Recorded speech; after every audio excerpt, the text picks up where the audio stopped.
Hello, everybody. That looks like the opposite of an untitled would, where it says to begin at the beginning, but you're actually beginning at the end. No, this is the beginning of the talk. Thanks. Good afternoon, everybody. My name's Iain Chalmers. I used to be the director of the National Perinatal Epidemiology Unit, but since leaving that quite some time ago, I've been doing other things.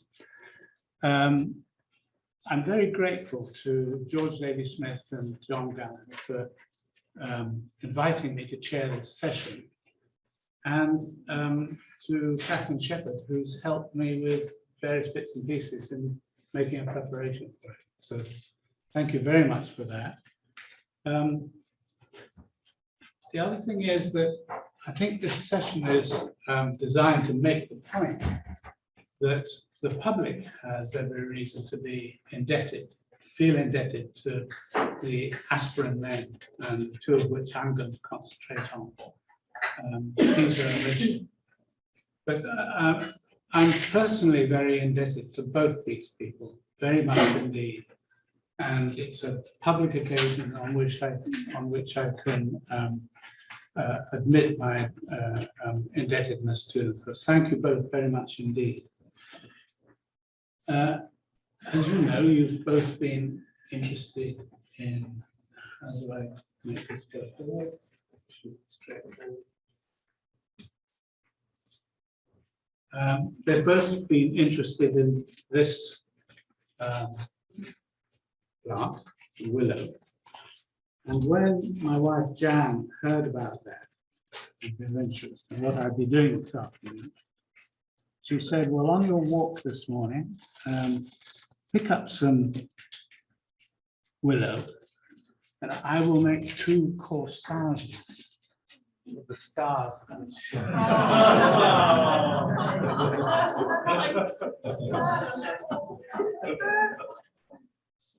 So,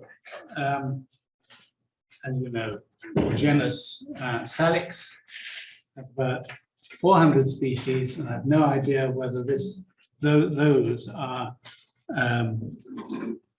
Salix alba, which that is, or not. Never mind. I'm going to talk not just about Peter as an aspirin man. I'm going to mention 2 other aspirin men. One, a general practitioner in Chipping Norton, which is quite near here, who in the Transactions of the Royal Society gave an account of the success of the bark of the willow in the cure of AIDS. It was a case series of about 50. And then in addition, in the next century, Thomas McLagan in Dundee treated 7 patients with acute rheumatism with salicin. And you can't see it very well, but you can probably see there are a lot of lines going down. And those are the responses to giving salicin in terms of temperature and pulse. And then you've got our hero for today, Peter, with his first of 2 randomized controlled trials, which were 2 of the initial 6 randomized trials that were done. And it showed a very promising reduction in mortality. But the comment was made that further trials are urgently required to establish whether or not this effect is real. Back to back was another paper in the BMJ from the Boston Collaborative Drug Surveillance Group that reported 2 case control studies giving evidence from observational studies that people who had been taking aspirin regularly were more likely to survive acute myocardial infarction. And that gave added impetus. Now, I've taken information about Peter's views on this from Andy Ness's wonderful interview of him done for the Wellcome Trust. It was the interviews were done in 2000 and 2001, but it wasn't actually published until 2017. And then the other source has been an article which Peter wrote at my invitation for publication in the James Lind Library, which is a historical database, and to comment on the first randomized trial of aspirin for heart attack and the advent of systematic overviews of trials. But there were skeptics. First of all, the mechanism that was claimed for a beneficial effect was deemed implausible. The dose of aspirin was judged to be homeopathic, and it was Richard Doll, in fact, who used that term. It was recognized that higher doses of aspirin caused gastric irritation. And for these and other reasons, many physicians were reluctant to allow their patients to be included in the trial. If they hadn't had these reservations, I'm sure the sample size would have been doubled compared with what it was. Patients also were skeptics, as Peter said at the end of an explanation about the trial, patients would sometimes ask, come off it, doc, what do these capsules really contain? So, in response to the skeptics, Peter and Archie Cochrane showed them this overview of the results of 6 randomized trials of aspirin, which were available by that time. And as you'll see, the point estimate suggested that there were important reductions in all of them, but none of them were statistically significant. And down the bottom, which you probably can't see now because we tried to get rid of those that thing, a meta-analysis was done and there was a statistically significant confirmation of this clinically important effect. Ian, could I just interrupt on that slide? Yeah. You know what I'm going to say, I think. I'm That going, 10% difference ought to be minus 10% difference in English. Richard is jumping a gun which I was about to fire later on. Sorry. So there is one bit of data in that trial which is wrong, and I will show you where the correction came in a moment. So. But then there were methodological skeptics, people who said, that's apples and oranges, you can't do that. And Peter argued, if the stuff works, it should work in America, in Germany, and in this country. But the critics insisted, no, it's apples and oranges. However, despite the efforts for some people to actually pour cold water over Peter's insistence that this was something that was worth investigating, they did not manage to kill it. And I want to pay tribute to Peter for having stuck with his guns, particularly on getting the low dose of salicylic acid, the homeopathic dose in the first trial. Had it not been for your insistence that there was something in this story, it might well have died without any record. And so he was very pleased when Richard presented a considerably more elegant overview of these 6 trials, getting the correction made for the 10% difference in the slide I showed you just now, by pointing out, in fact, that it was a 10% increase in death, which was not statistically significant. And Peter was reassured that the correct analysis had been presented at the Society for Clinical Trials, in fact, the first meeting of the Society for Clinical Trials in Philadelphia, and that it was drawn attention to in a Lancet editorial, an unsigned Lancet editorial, And that was in fact written by Richard. And as Peter goes on to say, after this, Peter and his colleagues began to conduct a series of overviews that have become truly monumental in the history of medical research. I would endorse that wholeheartedly. So here, this is just a summary slide of the way that Richard Peter and the Clinical Trial Service Unit developed Peter's aspirin initiative. And there's some very important studies. I'd say all of those studies are important, and it'll be interesting actually to have Richard's views on the last one, the possible protective effects against cancer of aspirin. But let's just go through those. This was the antiplatelet trialist collaborative group. The treatment, it was shown, could reduce the incidence of serious vascular events by about a quarter.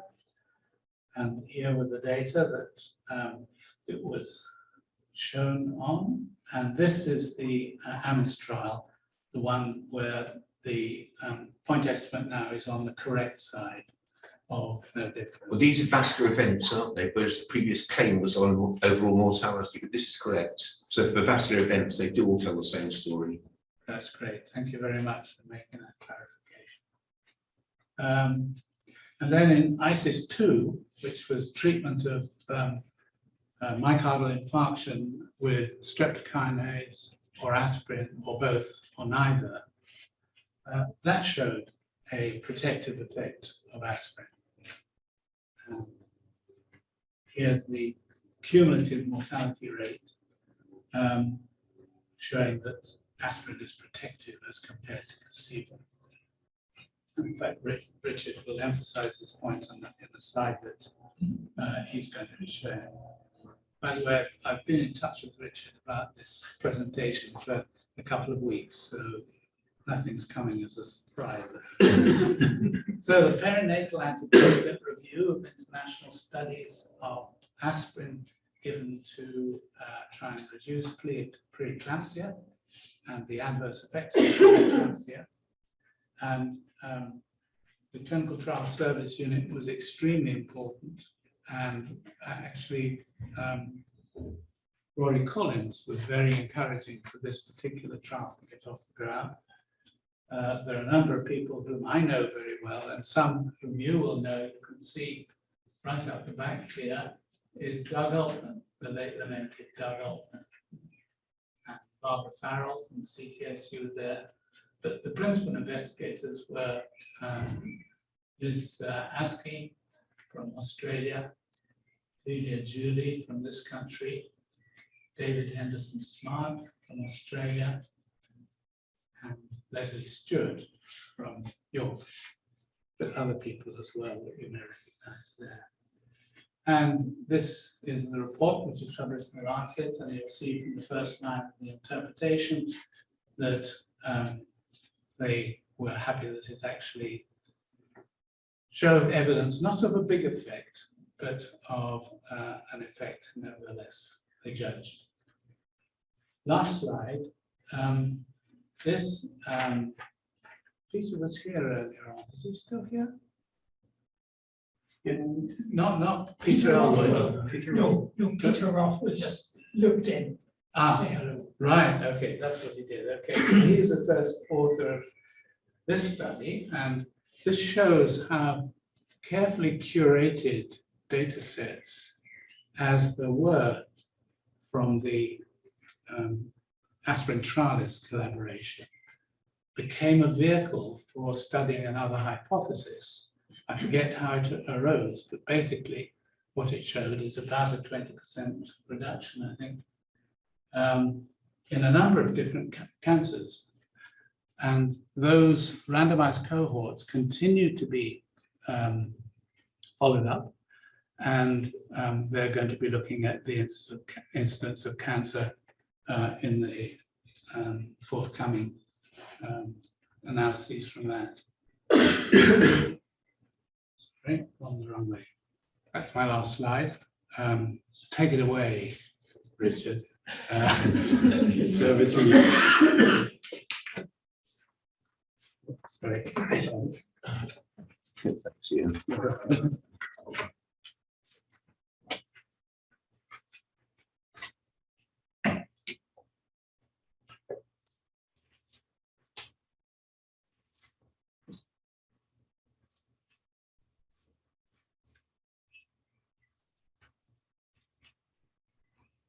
Okay, so far so good. I want to just talk about principles of meta-analysis. In a way, I was going to show some of the results that Ian showed, but it's much nicer for me that Ian showed them. So I want to now go back, talk about the principles, see where I think things are still going wrong with meta-analyses, and where I think we could do them a bit better in various ways. And I want to try and show the argument these do work. And one of the things I'm going to be arguing, I'm very concerned, as probably many of you know, there are two main ways of trying to combine information from different trials. One gets, I think, misleadingly called the fixed effect method. Actually, it's just a weighted average for all the trial results.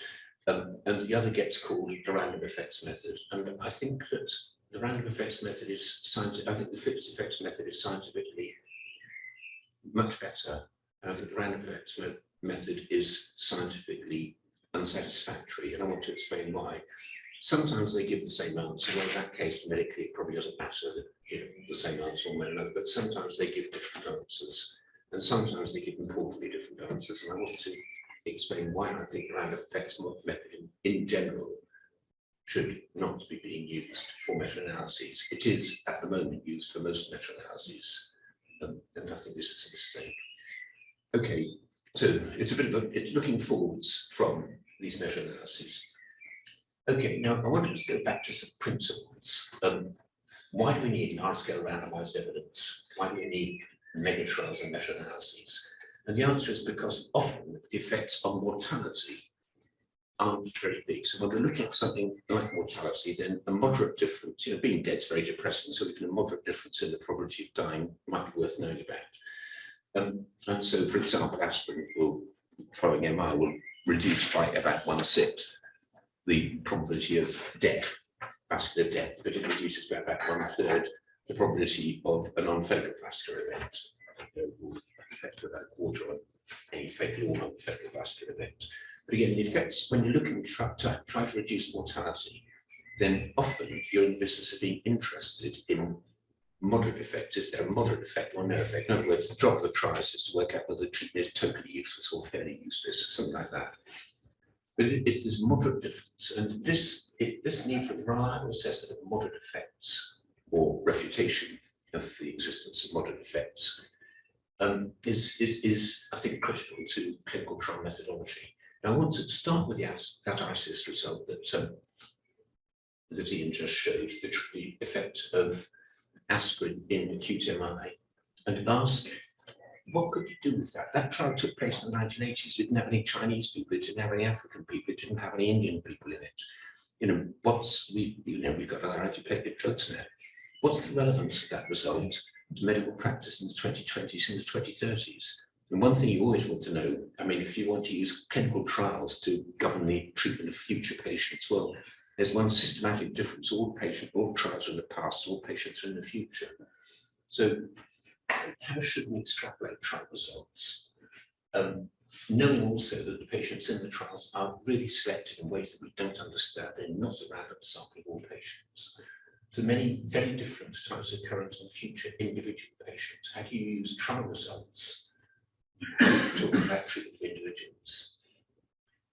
So showing again the slide that Ian showed, this was aspirin in acute heart attacks. So the top line is the ones who got placebo tablets, the bottom one's got real aspirin tablets, half an aspirin a day, 160 milligrams a day. And we got about 1,000 deaths versus 800 deaths, absolutely clearly real. 5% errors on mortality. And then also there was prevention of a lot of non-fatal events as well. It reduced the likelihood of having non-fatal occlusive stroke while in hospital and also having non-fatal infarction. So very nice. Okay, now how do we use this? What does that tell us about patients coming into clinic in 2025, 2035, when we've got all sorts of other treatments and so on? I think that what we should say is that we can extrapolate these results. The benefit isn't going to be the same as it was there. The risks nowadays in coronary care are quite a lot less than they were back in the 1980s. We're 40 years on now, we've got lots of things that work, and you do thrombectomy and things like this.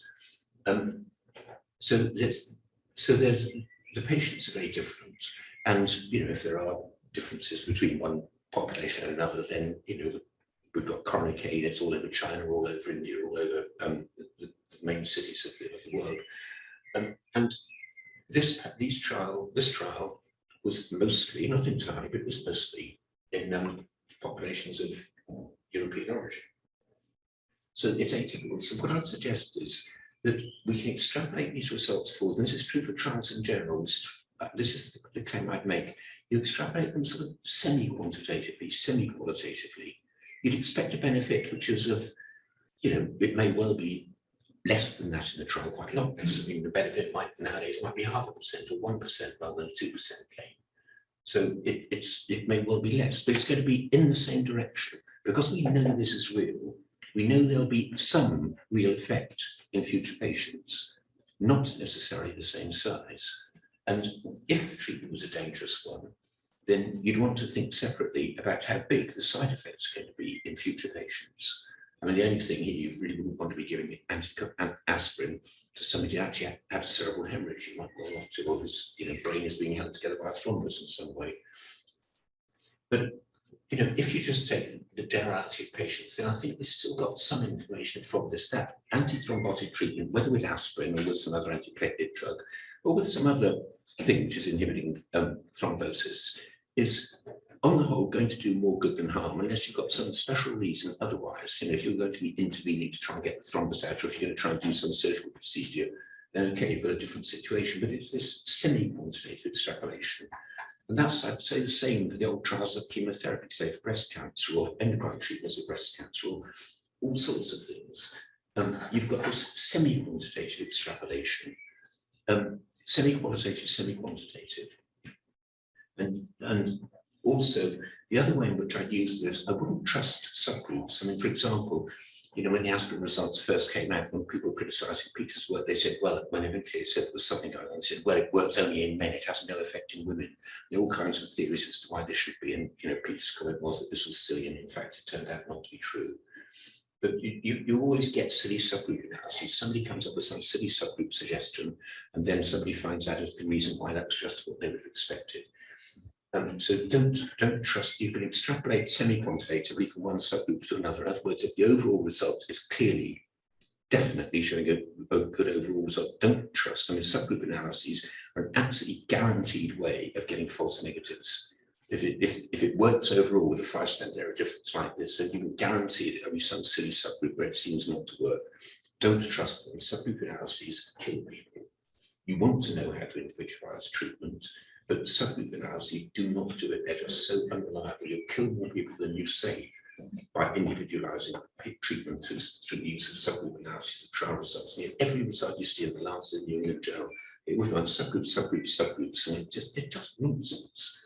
You should just say, look, it's pointing and generally say, obviously, if you're lower risk, you're going to get lower absolute benefit in general. But other than that, there's not very much in the way of particularizing that's any use.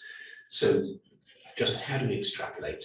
Generally use semi-quantitative extrapolation of the relative risks, not the absolute risk, the relative risks, just generally from many different or ill-characterized types of trial patients. So that's how we try and treat an individual in the future. We don't know who was in the trials, but nevertheless, the trials do give us some real information. We didn't know that antiplatelet treatment was going to save lives. Many people were very skeptical about it, as was indicated. We now know that it does, and we can use that for the treatment of patients in 2035. And this, I think, so again, what else does it need? This moderate effects. I'm going to go through this next one very quickly because of time. Because we're trying to assess moderate differences, to demonstrate or refute moderate differences, we need negligible biases. We can't afford moderate random errors. We can't afford moderate biases. So you need negligible biases and small random errors. To avoid moderate biases, you see you can't afford moderate biases if you're looking at moderate effects. You need randomization, non-randomized methods have moderate biases, real world evidence is a bloody disaster the way it's going there. Analysis by allocated treatment, chief emphasis on the overall results, and a systematic meta-analysis of all the relevant randomized trials with no unduly data-dependent emphasis on particular studies like those that got published. Okay, that's to avoid bias. This is all standard trial methodology. It avoids random errors. The only thing you can have is large numbers of events. You want the new trials to be big. To be big, they've got to be simple. If you want trials 10 times bigger, they've got to be 10 times simpler. And you need sort of meta-analysis of all the relevant trials that gives you bigger numbers. So you need the meta-analysis for two reasons, both to avoid bias and to get big numbers. Okay, standard methodology. Summary of that. We need all 9 trial results to avoid undue emphasis on particular studies.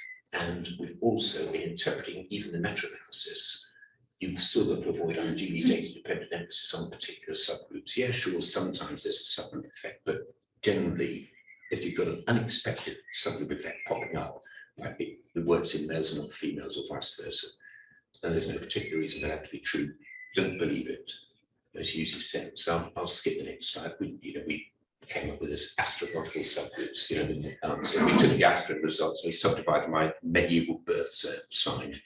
People with Gemini aspirin didn't work, Capricorn, it worked wonderfully, half risk of death, yeah, right. So, but actually, Charlie Hennigan's told that was flying on a plane next to Nancy Reagan's astrologer once, and she was saying, but which was it where it seemed to work really well? And he said, well, that was Capricorn. She said, yeah, that's just what I would have expected.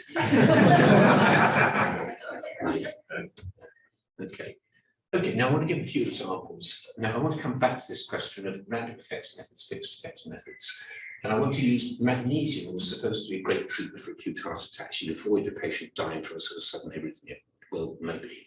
So various small trials were done. They came up with, implausibly good results, but massively significant, but just actually not true. And then it was decided to do a big trial. Roy Connors was driving this. He wanted to randomize tens of thousands, whereas it's basically randomized more than 10 times as many as all the other trials put together. Did it, and the result was just there's a meta-analysis of small trials, 9 small trials, 42 versus 86 deaths. Now that, if that was the only meta-analysis there was, people would consider that conclusive proof if it's not the right answer. Where that 4286 comes from, I don't entirely know, but it's not true. It's not the right answer. There's some unpublished trials that we didn't find there, and there was the Leicester trial, Leicester, some other myocardial infarction trial, 90 versus 119, which was sort of aborted. Looked like there's something going on, and then there, based on, so that lot there was based on about 1,500 patients. Leicester was based on about 2,300 patients. The ISIS trial was based on about 58,000 patients, so that's the result there. And there's just no problem with methodology. And actually came out non-significant the other way, so the grand total was dead flat. And various people got really cross and just were, and this is ridiculous, this is wrong, there's still websites like that, so researchers killing people and so on. And so they set up another trial in 6,000 patients, which was going to actually do this properly and show that this trial was wrong, and it came up with a relative risk of 1.00. But I put this on part because it's interesting. Another Chalmers, not this Chalmers, the other Chalmers, because this meta-analysis was so strong, based on the small trials, it was so strong, said that if you use a random effects meta-analysis, then you put these 9 trials, then no matter what result you get in a big trial, the result will still be massively in favor of magnesium. And it's true, if you use random effects methods, then the meta-analysis of these 9 trials and this big trial actually says that magnesium reduces by 1/3 mortality in acute MI. And it just doesn't. I mean, by now we've got a little bit more evidence. So here's all the trials. There's that sort of spray of small ones that I was talking about. And then there's a few more that we missed that actually got taken place and didn't get published. So there's the limit trial, the Leicester trial, the small trials all together. Sorry, and there's the small trials, then there's the limit trial, so there's limit and the small trials, but then there's the ISIS full trial with 58,000, and then there's the magnesium in, anyway, infarction, anyway, that was the magic trial with 6,000 in, that came out flat. And so the net result at the bottom is 1.003, and you've got 8% dead in each group, 8.0% dead in each group. You can just see the red numbers peeping out below that unwanted label. And if the point is, the reason what goes wrong is this: if you take the weighted average of all the trials, then you're giving basically the inverse variance weighted average, basically means you're counting deaths in all trials as being equally important. Then there's not very many deaths in these trials, but random effects model doesn't do that. If you've got big disparities in trial size and apparent heterogeneity, but give vastly more weight to the deaths in the smaller trials. So the result in a smaller trial can have, this is just okay, here's one more dot, there's that big black thing, it's just one more dot. You get this silly conclusion, although we've randomized more than 60,000 patients in total with absolutely identical mortality overall, nevertheless we're going to claim that magnesium reduces by 1/3 the risk of dying for hospitalised heart attack patients. So it's just an absurd conclusion. And it just illustrates what happens if you give undue weight to small trials, to deaths in the small trials. You know, and this is a continuing problem. Okay, I'll go quickly over another few more, and then I want to come back to the same problem in relation to dexamethasone as treatment for COVID. Okay, fibrinolytic blockbusters for hospitalised MI, meta-analysis of the old small trials got confirmed by big trials. So here the meta-analysis, the small trials got the right answer. People didn't believe it, a big trial was done, and then it came out wholly clear. And then people said, well, the big trial was unethical because we knew the result of the small trials. But the situation was exactly the same with magnesium, where the big trial was said to be unethical because we got the result from the small trials. And in the magnesium case, it didn't. You need large-scale randomized evidence. You want to work out how to treat tens of millions of people, then randomize tens of thousands.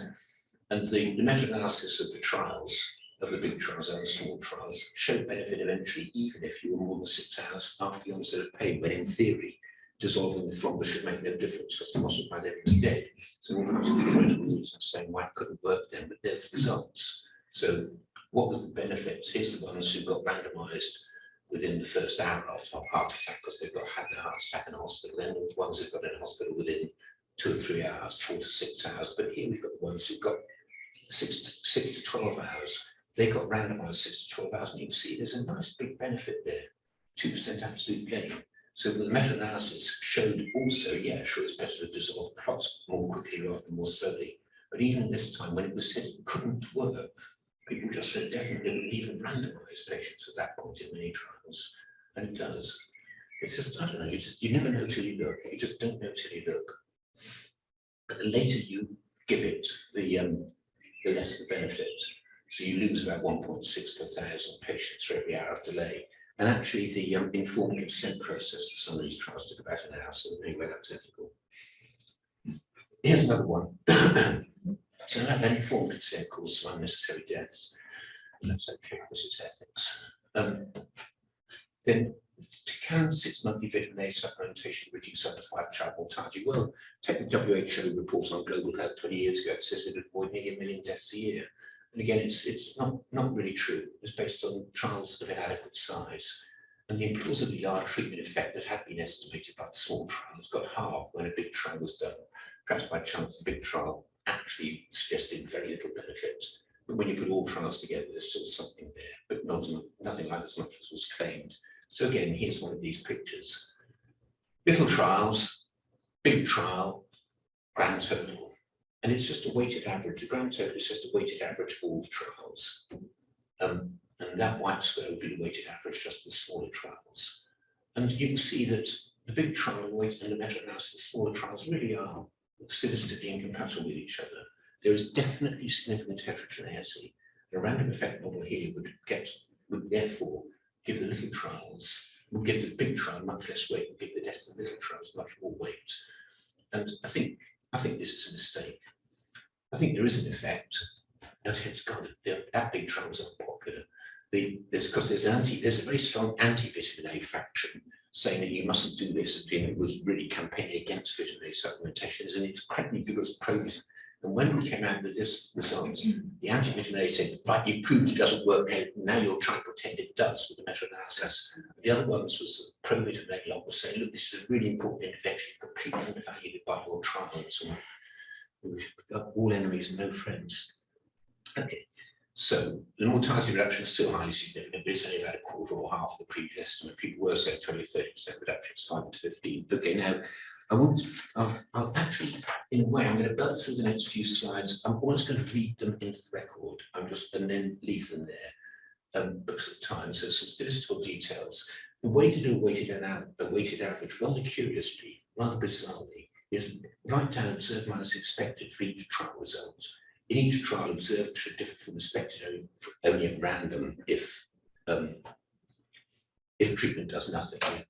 So the grand total of 3 things that differ only random, 0 should itself differ only randomly from 0.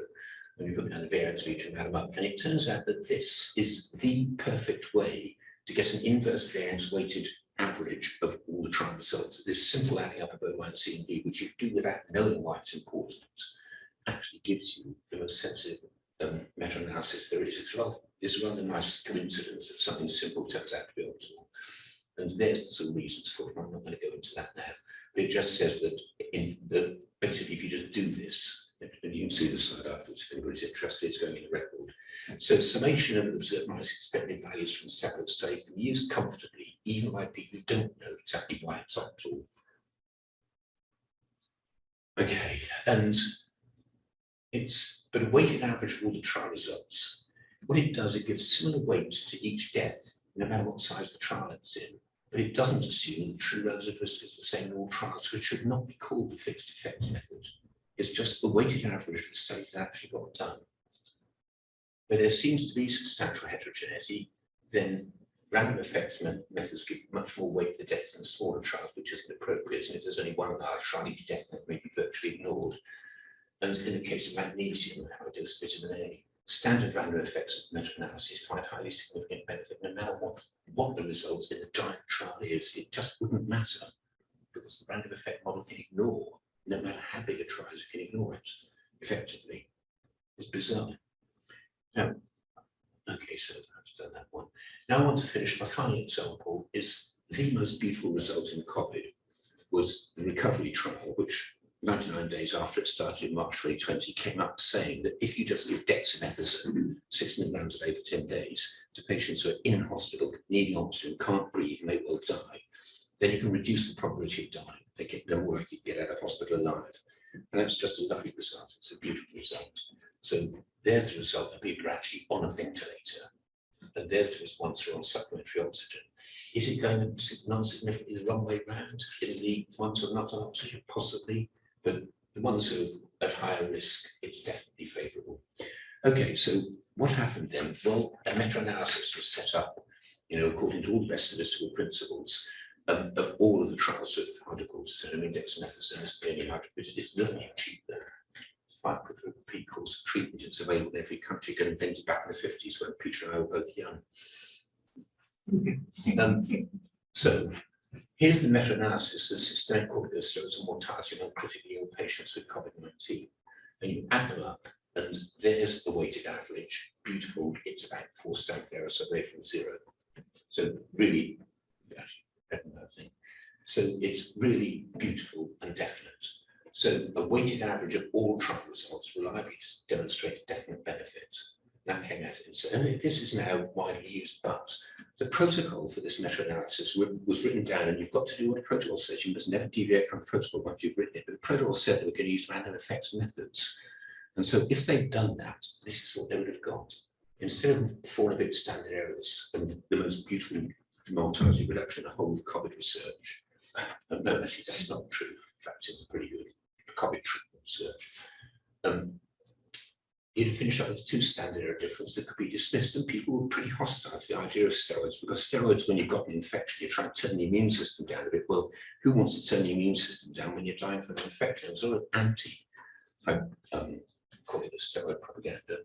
So if that black label weren't there, then it would say that, let me see if I can read it here.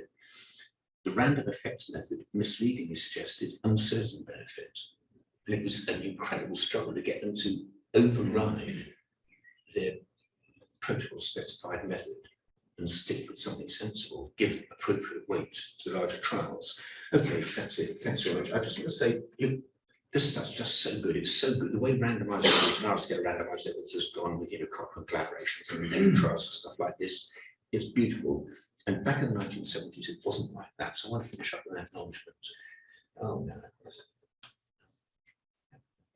Okay, I thought the last slide was going to be an acknowledgement, which is this. I want to thank Peter for publishing in 1974 the first randomized trial of Aspirin Man, concluding that non-significant benefit showed an urgent need for further larger trials. Now, more than any other question, the need to evaluate aspirin properly that Peter first raised got mega trials and meta-analyses indelibly imprinted into my tender brain. So thank you, Peter.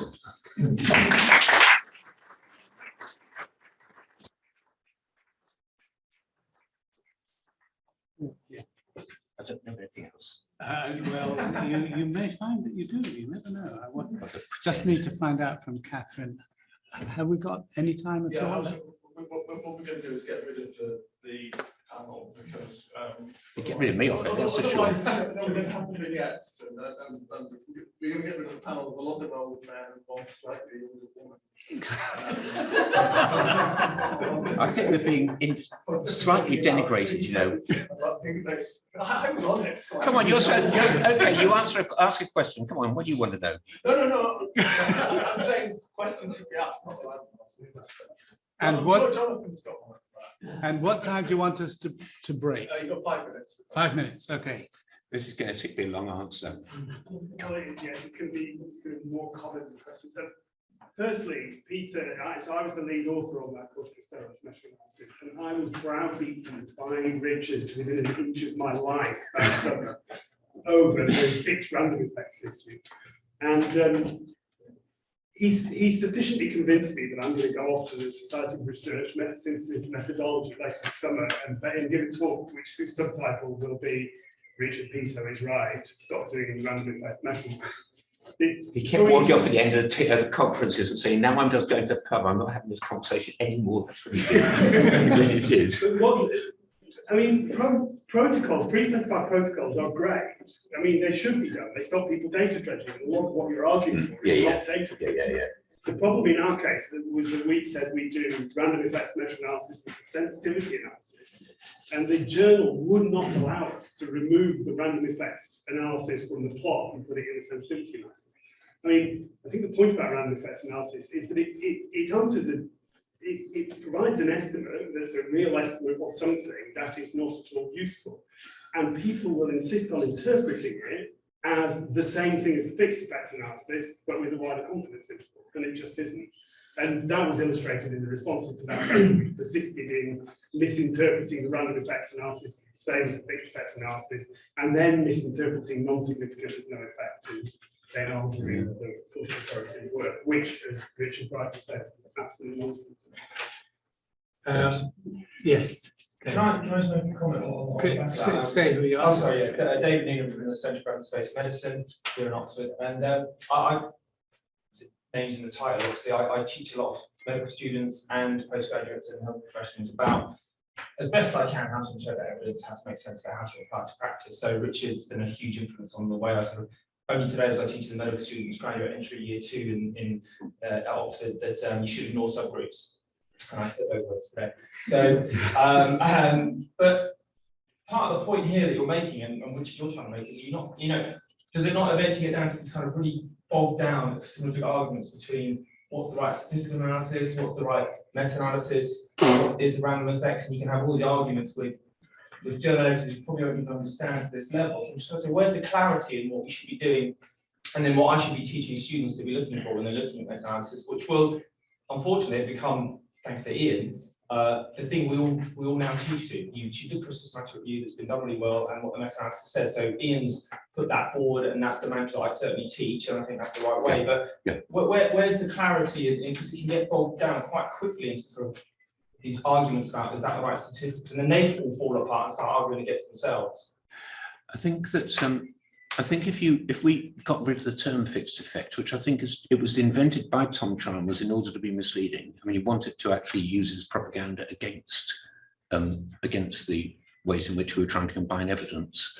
And I think if we just called these things weighted averages, it would be clearer that you can do a weighted average of many trial results, but actually the relative risk would be different in each of the trials. If we had 100 times more data in each trial, there's no assumption that the things where the results you're averaging are exactly the same, but it's still useful because you've got to, that's why I wanted to start with, how do we use trial results from the past to affect choice of treatments for patients in the future? And it's this semi-quantitative extrapolation. I think that the weighted average of all the trials gives the results that can then be used as a semi-quantitative, semi-qualitative guide to the future, unless you've got some strong reason to disbelieve it. I mean, there may be special circumstances that turn up that you know about that actually it means that the extrapolation isn't just a statistical exercise, that there might be good reasons. You might know that you don't want to give prime equipment to somebody who's got T6PD deficiency and so on, which might not have shown up in a trial.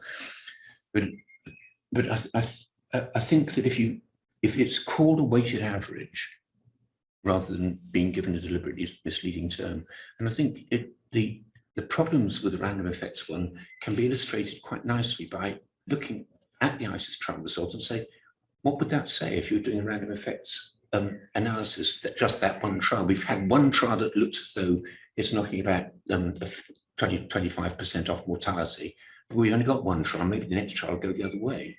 Well, that's silly. And in fact, if you did get a tiny trial that actually went the other way and they were significantly different, what would you say? What would you? I think a weighted average which gives comparable weight to the patients in the different studies would be the most sensible. I think I think you've got to take examples where they give different results, where they give strikingly different results. It's obviously nonsense, and then then I think you've got to think what to do. I think the more one takes some particular real examples, I think the more you just think, wait a minute, this was just a mistake. And I also think that the trouble with the random effects method is, first, God knows what sort of universe these trials are supposed to be sampled from. But anyway, there are some trials with each with its own different relative risk. But you're making a very inaccurate estimate of that variance. Variances are difficult to estimate. And so you're using a few trials which scatter in some particular haphazard way, like Jonathan's corticosteroid meta-analysis, and then estimating a variance very imprecisely, and then using that variance to swamp out a really reliable result from a big trial. So I think what's being done is in principle wrong. In practice, it sometimes doesn't make any difference, quite often doesn't make any difference. But where it does, and the question matters, then I think it does matter which is used. I think just in principle it's wrong. And that shows the importance of having a big trial. It certainly helps.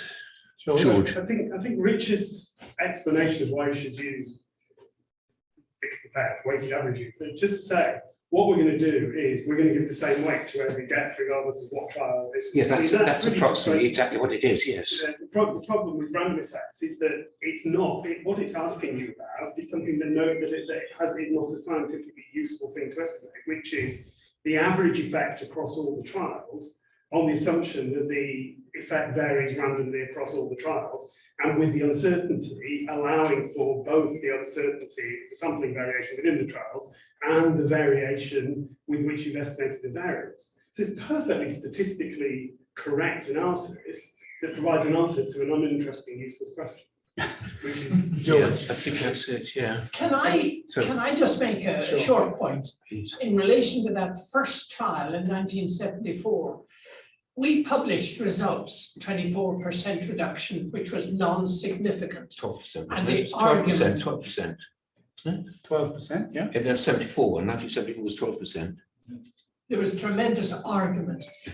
In fact, we had said, Archie Cochran and I had decided that because of the uncertainties in non-fatal infarction, we would publish data on deaths and not on total myocardial infarction. But we did the analysis, and there was a highly significant reduction in total myocardial infarction. Yeah. Which lots of subsequent work with placebo control has confirmed. But I have often wondered, were we right to be so stuck with our protocol that we it was 20 years later, we published the effect on the total myocardial infarction incidence. And That's I actually very believe- nice. Yeah, that's very nice. I think we were very honest, but we did a disservice to patients. If we had published the total myocardial infarction, never mind that it was in the protocol. Or just say how many are fatal, how many are not fatal, yeah. Yes, Well, you could actually publish both and then say, but look, the protocol said we were going to emphasise the deaths. I Here wish are we both had. results. I wish we had, I but think that would have been better, yeah. we stimulated all that controversy. George? I was just going to say, I agree in principle totally with what you So said. now he's going to say but. Some of it, but I think there's one form of stratification of results which makes sense, and that is stratification by absolute risk of Yes, death. yes, So- absolutely. And therefore you can get very different estimates of absolute benefit. If you take, say, chemotherapy for breast cancer, you go take somebody who's got a 2% risk of recurrence or whatever, and put the poor woman through blasting chemotherapy, even if you halved her risk, it'd be 1% gain.